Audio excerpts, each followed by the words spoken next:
যদি আমি কোনো বনে যাই, কোনো নির্জন বনে, সেই বনের বিষয়ে, সেই পথের বিষয়ে, গাছপালার বিষয়ে, পশুপক্ষীর বিষয়ে আমার যদি কোনো জ্ঞান না থাকে, সেই বনের ক্ষুদ্র থেকে ক্ষুদ্রতর অংশের বিষয়ে যদি আমার কোনো জ্ঞান না থাকে, তাহলে হতেই পারে সেই বনে কোথাও আমি হারিয়ে যাব।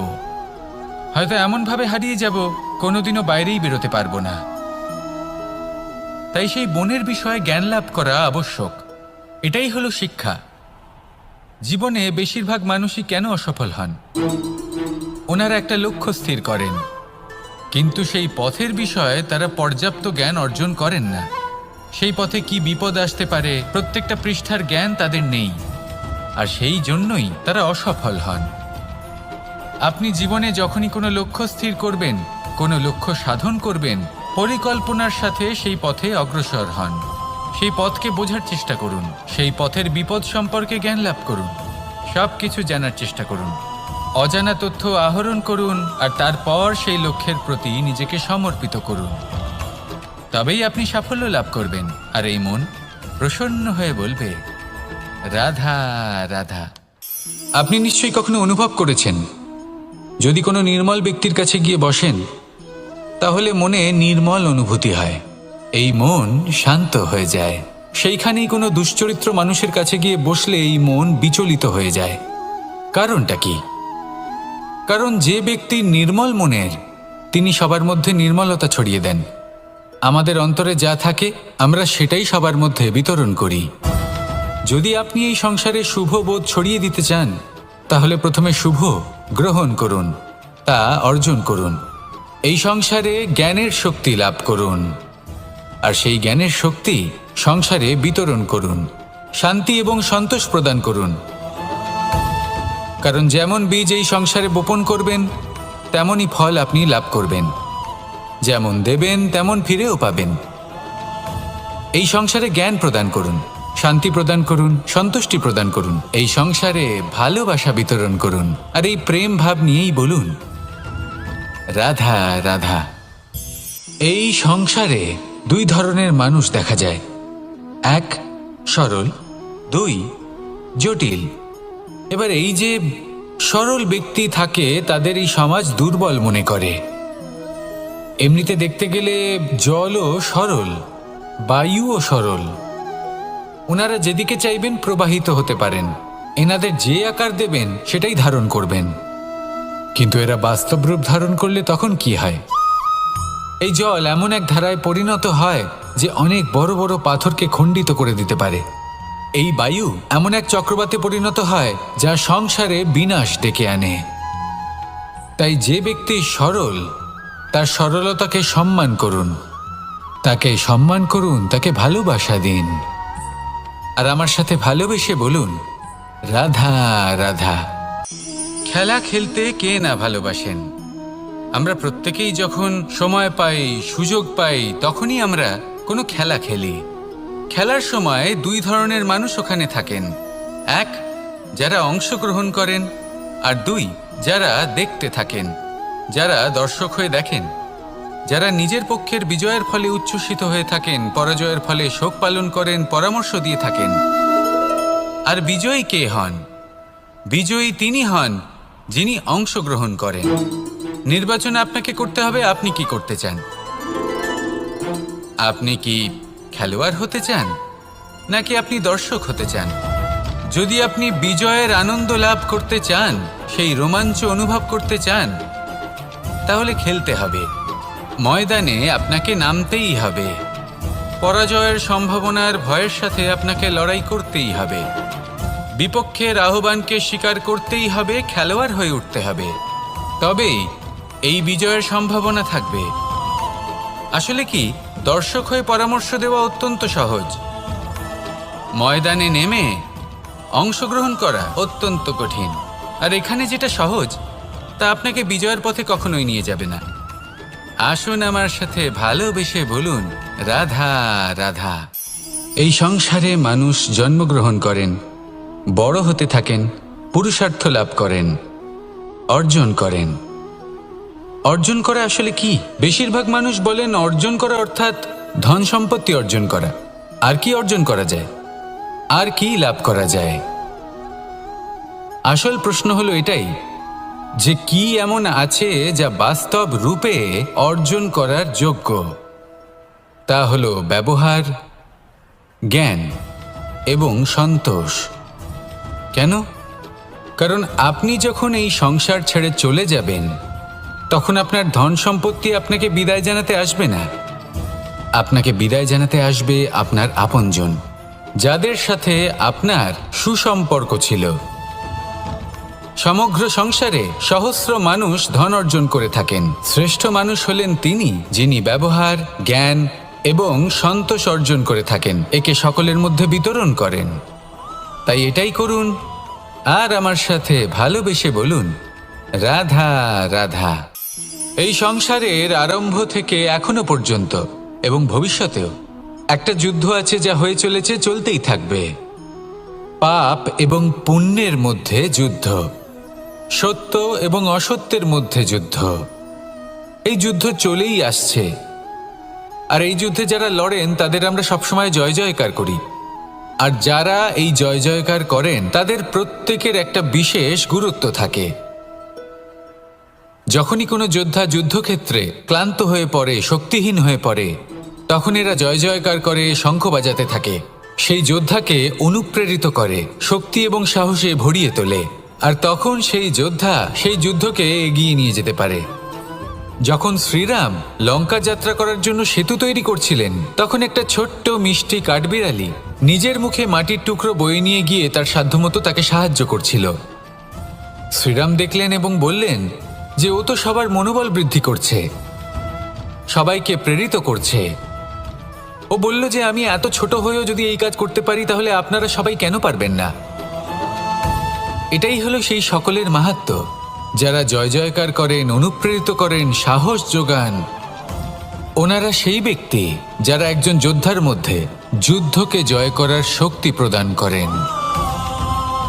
আসুন আমার সাথে ভালোবেসে বলুন, রাধা রাধা। সংসারে আমাদের জীবনে যখন কোনো সুখ বা দুঃখ আসে, তার জন্য আমরা কাউকে না কাউকে অবশ্যই দায়ী করে থাকি, তাই না? এই ব্যক্তি আমাদের সাথে এরকম কাজ করেছেন, তাই আমার সাথে এমন হলো। ওই ব্যক্তি যদি এমনটা না করতেন, তাহলে আজ আমি ওই স্থানে পৌঁছতে পারতাম। সবই আপনার দৃষ্টিভঙ্গির ওপর নির্ভরশীল। আর যদি আপনার দৃষ্টিভঙ্গি এমন হয়, তাহলে তা অনুচিত। সত্যি কথা বলতে এই সংসারে ভিন্ন ভিন্ন ধরনের মানুষ আছে। এটা আপনার ওপর নির্ভর করছে কিভাবে তাদের স্বাগত জানাবেন। একবার ভাবুন, আমি আমার দুটো হাত সামনে নিয়ে এলাম, দুটো মুঠো খুলে দিলাম। দুই প্রকারের মানুষ আসবেন, কিছু না কিছু দিয়ে যাবেন। এই মুঠো যদি আমি বন্ধ করে দিই, তাহলে না কেউ আমাকে কিছু দিতে পারবে, না আমার কিছু যাবে আসবে। নিশ্চয়ই বুঝতে পারছেন এই দুই ধরনের ব্যক্তি কারা এবং তারা কি দিয়ে যান। আমি যদি নিজের মুঠো খুলে দিই, তাহলে কিছু ভালো মানুষ আসবেন, আমাকে আনন্দ, সন্তুষ্টি, জ্ঞান প্রদান করে যাবেন, ভালো অভিজ্ঞতা দিয়ে যাবেন। কোনো খারাপ ব্যক্তি যদি আসেন, তাহলে তিনিও খারাপ অভিজ্ঞতা দেবেন, যার থেকে আমি শিক্ষা লাভ করব। এই সব কিছু আমি লাভ করতে পারি। মুঠো যদি বন্ধ করে রাখি, তাহলে আমি কিছুই পাবো না। দেখুন, এই সংসারে প্রত্যেকের জীবনে এইরকম।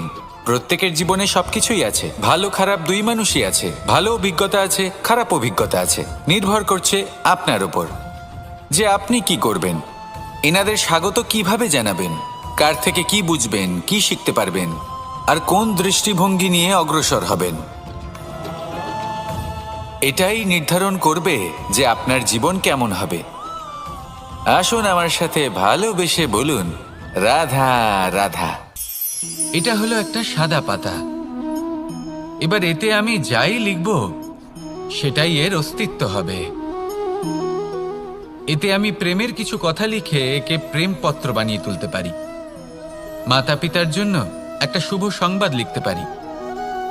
শত্রুর বিষয়ে সতর্ক করব বলে সেনাকে একটা সংবাদ লিখতে পারি। দ্বারকাবাসীর জন্য কোনো সংবাদ পাঠাতে পারি। যাই লিখব, এই পত্র সেটাই হয়ে উঠবে। সেই রকমই হলো আমাদের জীবন।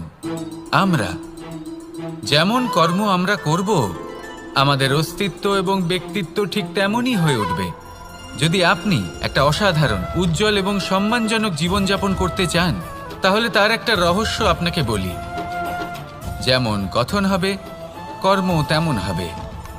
অর্থাৎ যতটুকু বলেছেন ততটুকুই করুন, আর যতটুকু করেছেন ততটুকুই বলুন। এই একটা নিয়ম যদি আপনারা পালন করেন, তাহলে এই সংসারের সমস্ত পণ্ডিত আপনাকে অবশ্যই সম্মান করবেন। তাহলে এটাই করুন আর আমার সাথে ভালোবেসে বলুন, রাধা রাধা। কখনো কোনো পাখিকে দেখেছেন?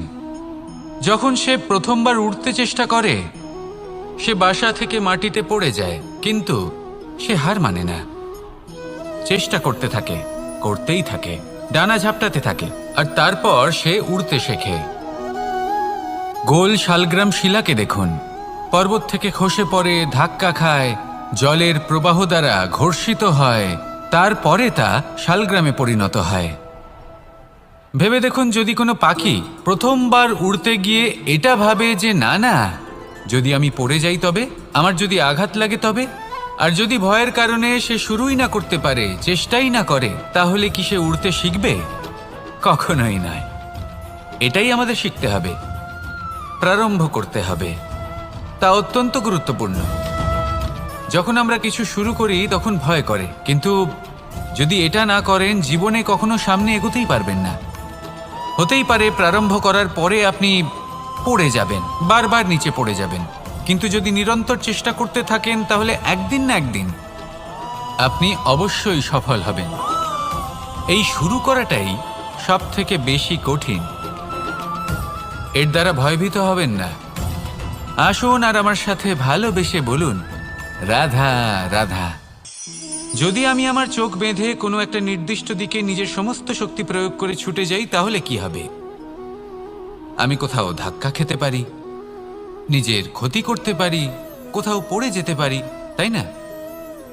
অর্থাৎ এটা নিশ্চিত এই কাজ আমার করা উচিত নয়। কিন্তু আজকের দিনে প্রত্যেকটা মানুষ এই কাজই করছেন, তাই না? কোনো কাজ করার পূর্বে সেই কাজের বিষয়ে সম্পূর্ণ তথ্য কোথায় সংগ্রহ করছেন? শুধু এটুকু জানেন যে এই কাজটা করলে কত ধন অর্জন করবেন আর কত নাম হবে, আর ব্যাস সামনে এগিয়ে যান। এটা উচিত নয়। পূর্ণরূপে যে কোনো কাজ করার আগেই সেই কাজের বিশ্লেষণ করে নেওয়া উচিত, তা বুঝে নেওয়া উচিত, এবং সেই বিষয়ে অবশ্যই খেয়াল রাখা উচিত যে আপনার শরীর এবং আপনার মন এই কাজ করার জন্য কি প্রস্তুত রয়েছে। যদি তা না হয়, তাহলে প্রথমে নিজেকে শুধরে নিন, তারপরে সেই কাজ করুন। যদি এইভাবে জীবনে সামনে এগোন, তাহলে সাফল্যের সম্ভাবনা জীবনে অনেক বেশি বেড়ে যাবে। তাহলে এটাই করুন আর আমার সাথে ভালোবেসে বলুন, রাধা রাধা। এই সংসারের সব থেকে বড় যোদ্ধা কে? কেউ বলবেন অর্জুন, কেউ বলবেন ভীম, কেউ বলবেন হনুমান, আদি ইত্যাদি। কিন্তু এই সংসারের সব থেকে বড় যোদ্ধা আপনার মনের ভেতরে আছে, আপনার মনের মধ্যে আছে। সেই ব্যক্তি সব থেকে উঁচুতে পৌঁছতে পারেন যিনি নিজের অন্তরের খামতি বুঝতে পারেন, নিজের দোষ বুঝতে পারেন, তার সাথে লড়াই করেন এবং তার উপর বিজয় লাভ করেন। যে ব্যক্তি এটা শিখতে পারেন, যে ব্যক্তি এটার উপর জয়লাভ করতে পারেন, তিনি হলেন সব থেকে বেশি শক্তিশালী, সব থেকে বেশি বীর এবং সব থেকে বেশি পরাক্রমী ব্যক্তি। আমরা সকলে এই সংসারকে পাল্টাতে চাই। তার জন্য প্রথম পদক্ষেপ আপনাকে নিতে হবে, নিজেকে দোষমুক্ত করতে হবে। যদি মানুষ নিজের অন্তরের দোষ বুঝতে পারেন এবং নিজেকে দোষমুক্ত করতে পারেন, তাহলে এই সংসার নিজে থেকেই দোষমুক্ত হয়ে যাবে, তাই না? তাহলে নিজেকে দোষমুক্ত করুন আর আমার সাথে ভালোবেসে বলুন, রাধা রাধা। মানুষের জীবন সবসময় ন্যায় আর অন্যায়ের মাঝে ঘুরপাক খেতে থাকে। প্রত্যেক মানুষের মনে হয় কোথাও না কোথাও তার সাথে অন্যায় হচ্ছে। কেউ বলেন যে ভাগ্য আমার সাথে অন্যায় করেছে, কেউ আবার বলেন এই সংসার আমার সাথে অন্যায় করেছে। আর প্রত্যেকেই ন্যায় বিচার চাইতে বৈঠক দাবি করে বসেন। কখনো এই বিচার গৃহে যান, আবার কখনো ওই বিচার গৃহে। যদি সত্যি কথা বলি, এই সংসারের সব থেকে বড় বিচার গৃহ আপনার কাছেই রয়েছে, আপনার মন। আপনার মনই হলো সব থেকে বড় বিচার গৃহ। এ খুব ভালো করেই জানে কি শুদ্ধ আবার কি অশুদ্ধ, এর শুভ অশুভর জ্ঞান রয়েছে, এ সব জানে। দেখতে গেলে প্রত্যেকটা মানুষ যদি নিজের মনের কথা শোনেন, তাহলে তিনি ভালোভাবেই বুঝতে পারবেন তিনি কি উচিত করেছেন আর কি অনুচিত।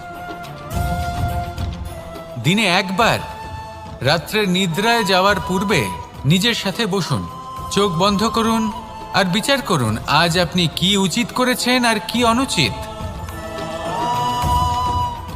আপনার মন সঠিক বিচার তখনই করে দেবে। আসুন আমার সাথে ভালোবেসে বলুন, রাধা রাধা। আপনি কখনো কোনো পাথরের বুক চিরে বয়ে চলা কোনো নদী দেখেছেন? পাথর নদীর সামনে নত হয়ে যায়, তাকে বাধা দিতে চেষ্টা করে কিন্তু কখনো বাধা দিতে পারে না। এই নদী হলো ততটাই শক্তিশালী, কিন্তু এর আরম্ভ কোথা থেকে হয়?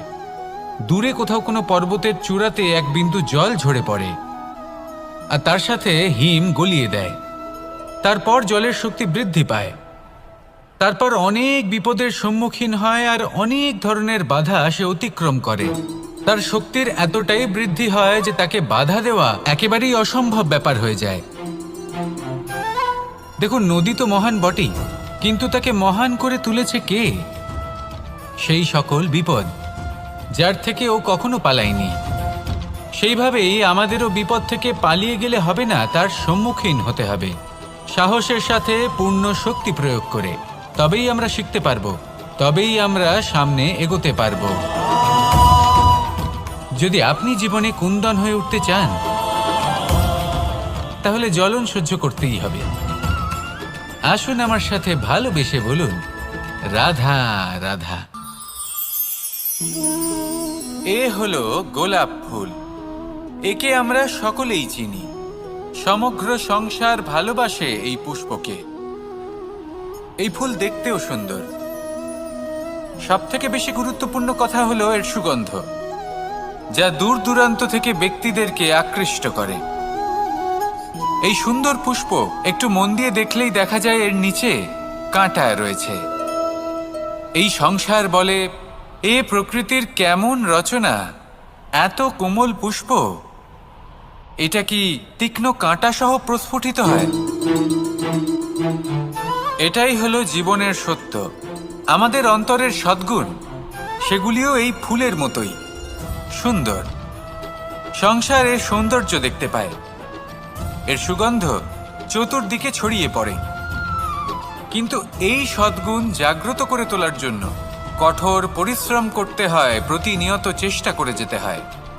তাই জন্য যদি আপনি জানেন আপনার পথ উচিত কিন্তু তা কাঁটায় পরিপূর্ণ, তাহলে থামবেন না, চলতে থাকুন।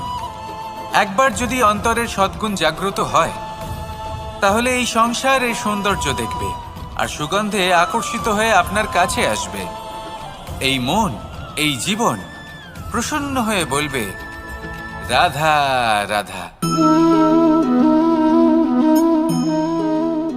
মোহনের বাঁশির এই সুর, এই সঙ্গীত কার না পছন্দ হয়? সবারই খুব ভালো লাগে। এবার এই সুর আসে কোথা থেকে? কেউ বলবেন কৃষ্ণের হৃদয় থেকে। সত্য কথা, এই সুর হৃদয় থেকে নির্গত হয় এবং প্রকট হয় এই বাঁশি থেকে। এই বাঁশিটাকে দেখুন, এই ছিদ্রগুলি দেখুন, প্রত্যেকটা সুর থেকে নিজস্ব একটা স্বর নির্গত হয়। এবার যে ব্যক্তি এই সমস্ত সুর এবং স্বর বুঝতে পারেন, এতে নিপুণ, তিনি এই বাঁশির দ্বারা যে সুর নির্গত করবেন তা তো মধুর অবশ্যই হবে। এবার জীবনের সাথেও কিছুটা এরকমই ঘটে। জীবনের কিছু নীতি থাকে, অর্থ, কুটুম্ব এবং আধ্যাত্মিক। যদি জীবনের প্রত্যেকটা মুহূর্ত সুখময় হয় এরকম আপনি চান, তাহলে এই তিনটি নীতিতে আপনাকে নিপুণ হতে হবে। কোনো একটি বিশেষ নীতির প্রতি যদি আপনি বেশি ঝুঁকে পড়েন, তাহলে বাকি দুই নীতি থেকে যা সুখ লাভ করা সম্ভব তা পারবেন না। ধন অর্জন করতে হবে পরিবারের জন্য, পরিবারের সুখ মনের শান্তির জন্য, মনে শান্তির প্রয়োজন মনের শুদ্ধতার জন্য। যখন এই মন শুদ্ধ হবে, জীবন শুদ্ধ হবে, পবিত্র হবে, সুন্দর হবে এবং ভালোবেসে বলবে রাধা রাধা। জল এ হলো জীবনের আধার, পঞ্চতত্ত্বের মধ্যে একটি, আর অত্যন্ত বিশেষ। এর থেকে অনেক বড় শিক্ষা